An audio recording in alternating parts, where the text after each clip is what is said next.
KTM, Grupama i la Federació Catalana de Motociclisme us ofereixen el Campionat Català de Motocross. Èxit absolut d'inscrits a la primera prova puntuable pel Campionat Català de Motocross, amb 170 pilots dissabte i 153 diumenge. El Motoclub Segre va ser l'encarregat d'organitzar la primera cita de la temporada al circuit al Bosquet de Pons, el passat cap de setmana del 19 i 20 de febrer. En la jornada de dissabte, José Luis Martínez va tenir un immillorable començament de temporada a l'aconseguir la victòria absoluta de la categoria MX2. Per altra banda, Xavier Colomer es va imposar en MX3 Grup A, Alfred Camps en MX3 Grup B, Sergi Notario en Alaví i Gerard Congost en iniciació. Diumenge, els primers en rodar van ser els pilots de la categoria MX1. En aquest cas, els 60 inscrits van obligar a l'organització a dividir els pilots en dos grups disputant una mànega cadascun per posteriorment realitzar una mànega final que englobaria els 20 millors de cadascuna de les dues primeres mànigues. Després de la sortida del grup A, un gran Xevi Colomer va liderar els primers compassos de la prova, però aviat José Luis Martínez i Joan Cros van avançar-lo. Cros va seguir l'estela de Martínez durant dues voltes, però el fort ritme del de KTM va portar a obrir un forat de 25 segons sobre Cros, que va ser definitiu per vèncer aquesta primera màniga. Cros va ser segon i Xevi Colomer va haver de conformar-se amb la tercera posició.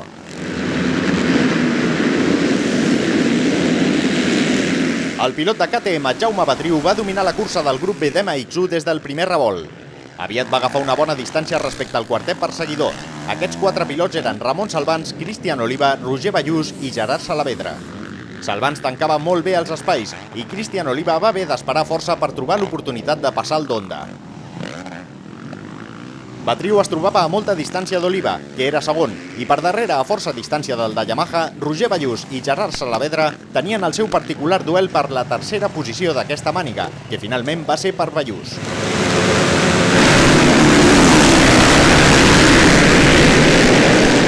Els 20 millors de cadascuna d'aquestes dues mànigues es van veure a les cares a la final. Després de la sortida, un altre cop, Jaume Batriu va liderar la cursa amb solidesa.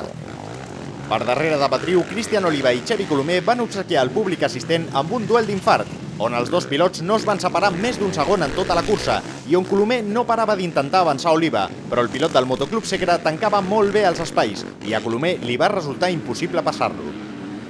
Així doncs, sota la bandera a quadres, victòria de Batriu amb Oliva a la segona posició i Colomer com a tercer més ràpid. Aquesta mateixa va ser la composició del podi final. Batriu es mostrava molt satisfet amb aquesta victòria. He tingut bona sortida a la primera màniga, tot i que m'ha costat un parell la sortida perquè la moto se m'havia aixecat, però m'he pogut escapar ràpid, he trobat un bon ritme i he pogut escapar-me. La segona màniga també bastant similar a la primera, llavors ja teníem més competència perquè estàvem tots els pilots, tots els dos grups junts i la sortida era més important.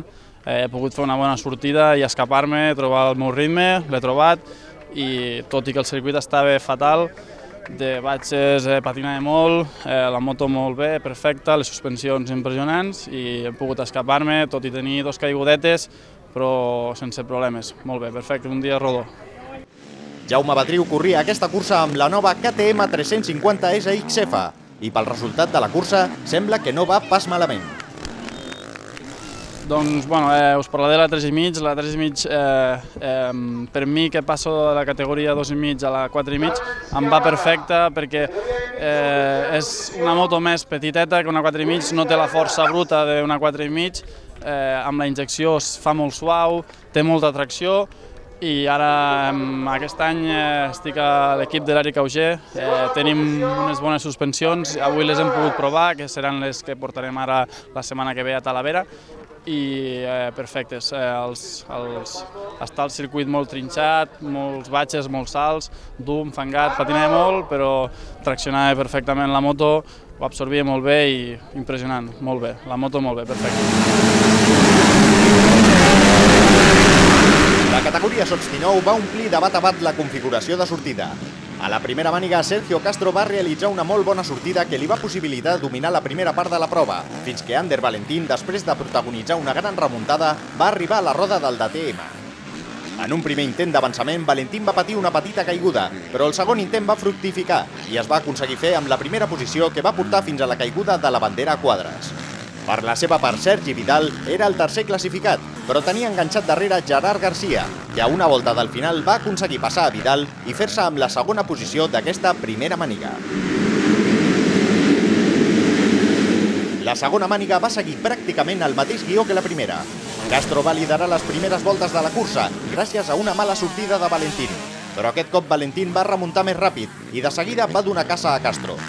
Però no va ser l'únic, ja que Gerard Garcia i Lluís Riera també van avançar a Castro per posteriorment disputar-se la segona i tercera posició. En aquest cas Garcia va ser més ràpid i aquesta segona posició li va valer la segona posició al podi absolut de la categoria per davant de Castro, que va ser el tercer classificat final, i per darrere d'Ander Valentín, que va ser el gran vencedor de la categoria. En aquestes mateixes mànigues van córrer les subcategories de 125 centímetres cúbics i fèmines. En el primer cas, Albert Arconilla va ser el guanyador vencent cadascuna de les dues mànigues per davant de Marc Sanz, que va ser segon a les dues sessions, i en el tercer graó del podi, Nil Bussot. Pel que fa a les fèmines, victòria contundent de Delina Ramírez, que va vèncer les dues mànigues. En el segon i tercer graó del podi, Mireia Badia i Carla Magallón, que van alternar la segona i tercera posició en cadascuna de les dues mànigues. Era l'hora dels més petits, amb la categoria de 85 centímetres cúbics. En primer lloc, els 21 pilots de la categoria cadets, on Iker Larrañaga no va donar opció a la resta de participants de la categoria vencent amb contundència cadascuna de les dues mànigues i pujant al més alt del podi. Jorge Zaragoza va ser el segon durant pràcticament tota la primera màniga, però una petita caiguda el va relegar a la cinquena posició. A la segona màniga, però, Zaragoza no va cometre cap error i va finalitzar segon a la màniga i al podi final. Per la seva part, Oriol Oliva va ser molt regular en cadascuna de les dues mànigues, aconseguint 2 tercers llocs que a la postre li van suposar pujar al tercer graó del podi final. Els 29 pilots de la categoria juvenil van ser els encarregats de tancar aquesta jornada de motociclisme. El pilot de KTM, Enric Francisco, va protagonitzar una gran remuntada a la primera màniga que el va portar a liderar la sessió que va acabar vencent. Per darrere, Oriol Casas el seguia de prop, però no va poder arribar a contactar amb Francisco i va haver de conformar-se amb la segona posició. Marc Hernández va ser el tercer més ràpid a la primera màniga. La segona màniga va seguir un guió diferent. Durant els primers girs, Marc Hernández va fer-se amb la primera posició que va consolidar al llarg de les voltes fins a la caiguda de la bandera a quadres. Enric Francisco sabia que conservant la segona posició en tindria prou per fer-se en la victòria final, així que no va arriscar i va finalitzar aquesta segona màniga segon, tot i que seguit de molt a prop per Roger Oliver, que va finalitzar tercer. La primera posició final va ser per Enric Francisco, seguit de Marc Hernández i amb Oriol Casas al tercer graó del podi. Cal destacar que tots tres pilots pertanyen al Motoclub Segre. L'èxit de participants i públic a aquesta cursa fan preveure una gran temporada de motocross.